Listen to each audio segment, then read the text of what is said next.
அக்காவுக்கு குணமாகணும்னு நான் உன்கிட்ட வேண்டிக்கிட்டு 2வது நாளா பரிகாரம் பண்றேன். நேத்து நீ கொடுத்த பிரசாதத்தை எப்படியோ கொண்டு போய் அக்காக்கு கொடுத்துட்டேன். நேத்து கொடுத்த மாதிரியே இன்னைக்கும் கொடுக்க முடியுமான்னு தெரியல. காஞ்சனா அம்மா அதுக்கு விடுவாங்களான்னு தெரியல. ஒருவேளை என்னால கொடுக்க முடியாம போனா அதுக்கான தண்டனைய எனக்கு குடுமா, என் அக்காவுக்கு கொடுத்துறாத. அக்கா பாவம், நீ அவங்க உடம்புக்குள்ள இறங்கினதுல இருந்து ரொம்ப கஷ்டப்படுறாங்க. தூங்க முடியாம வேதனைப்படுறாங்க. உடம்பு வலியை விட நிச்சயதார்த்தம் நின்னு போயிடுமோங்கிற மன வலிதான் அவங்களுக்கு ரொம்ப அதிகமா இருக்கு. நீ அவங்க உடம்ப விட்டு இறங்கலன்னா நிச்சயதார்த்தம் தள்ளி போகும். அது அவங்களால தாங்கிக்க முடியாது தாயே. நீ எந்த கஷ்டம் கொடுக்கறதா இருந்தாலும் அதை எனக்கு கொடு. என் அக்காவுக்கு வேண்டாம்.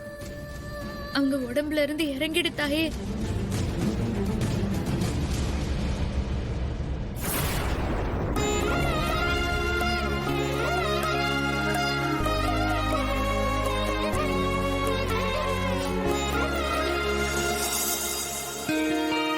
அக்கா, நீங்க எங்க இங்க?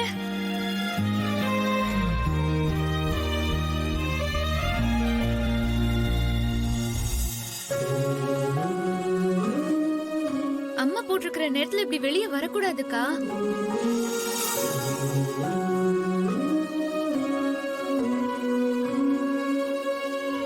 அக்கா, உங்களுக்கு அம்மா குணமாயிடுச்சா?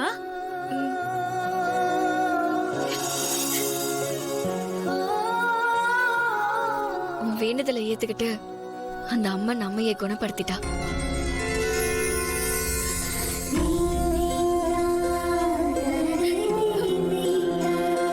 ரொம்ப நன்றிம்மா.